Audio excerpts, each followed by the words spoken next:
Баршаңызға сәлем, сіздермен Мадина. Бүгін біз сіздермен өте жұмсақ болып шығатын, оқтаусыз жайылатын, табада дайын болатын керемет оңай медовый тортының рецебімен бөлісетін боламын. Өте дәмді болып шығады, бар болғаны 30 минутта дайын болатын керемет торт.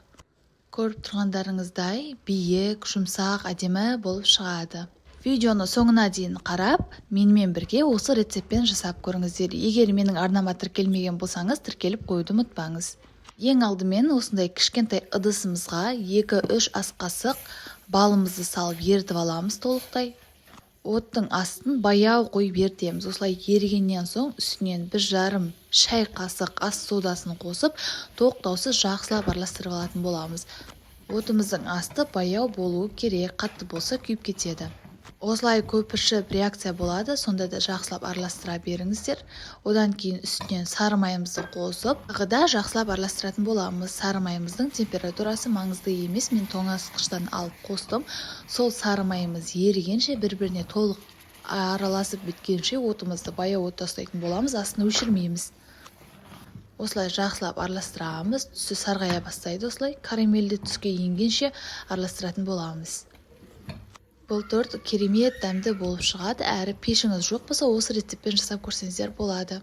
Осылай қайнап карамельді түске енген кезде отымыздың астын өшіріп, бір шетке суытып қоятын боламыз. Мінекей видеода көрсетілгендей осындай түсте болып шығу керек. Сол кезде тортымыз әдемі болып шығады. Басқа табамызға аламыз, таза құрғақ табамызға 4 жұмыртқамызды жарамыз, оның үстінен 100 немесе 120 грамм қантымызды қосып, жақсылап венчиктің көмегімен араластырып алатын боламыз ағарғанша. Немесе сіздер миксер қолданып жасасаңыздар да болады. Қанты ерігенше жақсылап араластырып аламыз. Одан кейін жаңағы балды қосатын боламыз. Ыстық күйінше қосып жібермеңіздер, кішкене суытып барып қосамыз. Жақсылап араластырып алатын боламыз. Ыстық кезде қоссаңыздар жұмыртқаларыңыз пісіп қалуы мүмкін. Екеуі араласқанша жақсылап біріктіріп араластырып алатын боламыз. Оның үстінен ұнымызды қосып, тағы да жақсылап араластырып аламыз. Осымен біздің қамырымыз дайын болады. Қамырды жақсылап араластырып алыңыздар, ешқандай комочек қалмауы қажет. Достар, менің арнамнан неше түрлі оңай, сәтті шығатын рецептерді таба аласыздар. Сондықтан егер маған тіркелмеген болсаңыз, таппай қалмас үшін міндетті түрде видеоның астында тұрған подписаться белгісін басып, колокольчикті все деген таңдап қойсаңыздар, жаңа видео шыққанда сіздерге уведомление барып тұратын болады. Енді табамызды алып, кішкене май құйып майлап алсаңыздар болады.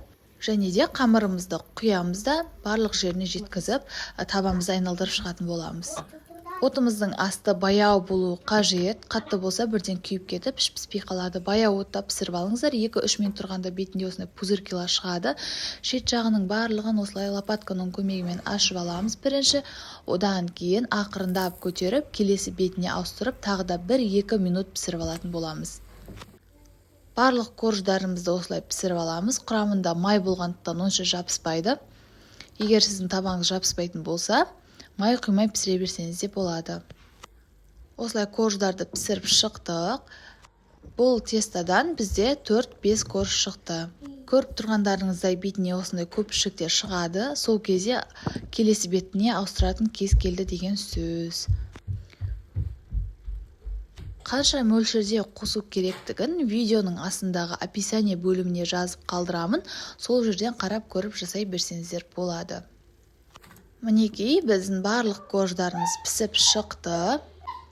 Өте жұмсақ, әдемі болып шығады. Тез дайын болады бастысы. Тортымыз біркелкі әдемі болып шығу үшін шеткі бөліктерін алып тастаймыз. Кез келген крышка немесе тарелкамен кесіп алсаңыздар болады. Кесіп алған шеткі бөліктерін сәндік үшін қолданатын боламыз. Сондықтан барлығын шетін тегістеп кесіп алыңыздар, торттарыңыз да әдемі, тегіс болып шығады сонда.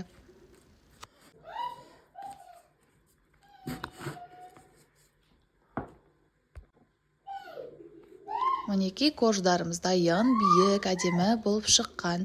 Енді тортымызды жинауға кірісейік. Бұл тортқа кез келген креммен жасауға болады. Мен крем-чиз пайдаландым. сіздер қайнатпалы кремді де сгущенка мен қаймақты араластырып та крем жасап пайдалана беруге болады. Бұл тортқа кез келген крем жарай береді. Өздеріңіздің қалауларыңыз бойынша жасай берсеңіздер болады. Егер крем чиз пайдаланатын болсаңыздар, өз формасын ұстап, қою крем болғандықтан торттарыңыз әдемі болып шығады. Осылай барлығын бір-бірінің үстіне қойып, арасына кремді жағып, тортымызды жинап шығамыз.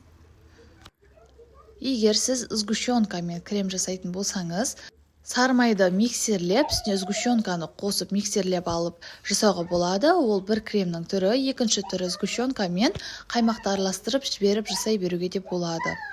Қайнатпалы креммен де бұл торт өте керемет, дәмді болып шығады. Оның рецебін YouTube-тан іздеп көрсеңіздер шығады. Бұл торт өте керемет, дәмді болып шықты. Басты тез-тез дайындалатын торттардың бірі екен. Достар, егер менің видеом ұнаса, рецептерім ұнап жатса, Қазақ фуд блогының дамуына үлес қосып, видеоның астында тұрған поделиться батырмасын басып, әлеуметтік желіде достарыңызбен бөлісуді де ұмытпаңыздар. Қалған кремімізді тортымыздың шеткі бөліктеріне жағып шығамыз, және де беткі бөлігіне жағып, бір тегістеп шығатын боламыз. Шеткі бөліктерін қасықпен немесе спатуланың көмегімен біркелкі етіп кремін барлық жеріне жеткізіп жағып шығамыз. Және де бетіндегі кремін де толығымен жағып шығатын боламыз. Осылай барлық шетіне жеткізіп бетін тегістеп шығатын боламыз. Және де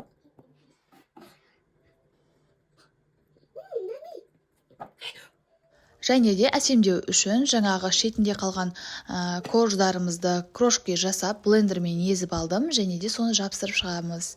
Қалауыңыз бойынша әрлей берсеңіздер болады. Осымен біздің өте дәмді, табада пісетін 15-20 минутта, ары кетсе жарты сағатта дайын болатын тортымыз дайын болды. Міндетті түрде менің рецебіммен жасап көріңіздер. Егер жасап жатсаңыздар, комментарияда ойларыңызбен бөлісуді ұмытпаңыздар, қалай шыққандығын. Тортымызды әсемдеп болған соң, міндетті түрде тоңазытқышқа 2-3 сағат қойып алыңыздар. Сол кезде кремі сіңіп, корждары да жұмсақ, керемет болып шығады.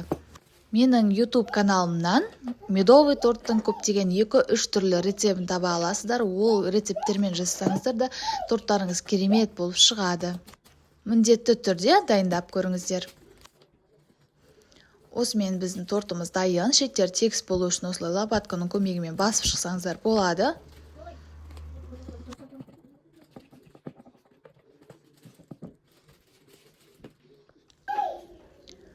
Өте биік, дәмді болып шықты. Бастысы табада әр коржды 2-3 минуттан бар болған пісіріп аласыздар. Тез дайын болатын, қонақ келгенде жасай салатын торттардың бірі. Достар, осымен біздің медовый тортымыз дайын. Видео ұнаса лайк басып, пікір қалдыруды ұмытпаңыздар. Каналға тіркелмеген болсаңыздар, міндетті түрде тіркеліп кетіңіздер.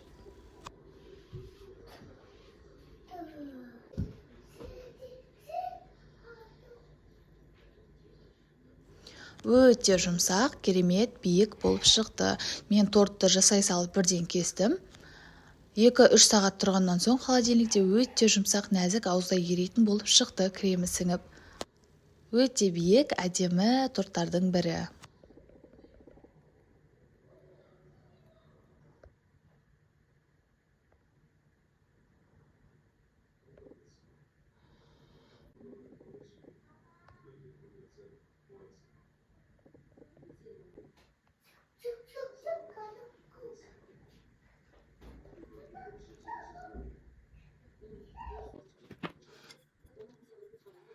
Міндетті түрде менің рецебім бойынша жасап көріңіздер. Астарыңыз дәмді болсын. Сіздермен болған Мадина. Келесі видеода кездескенше.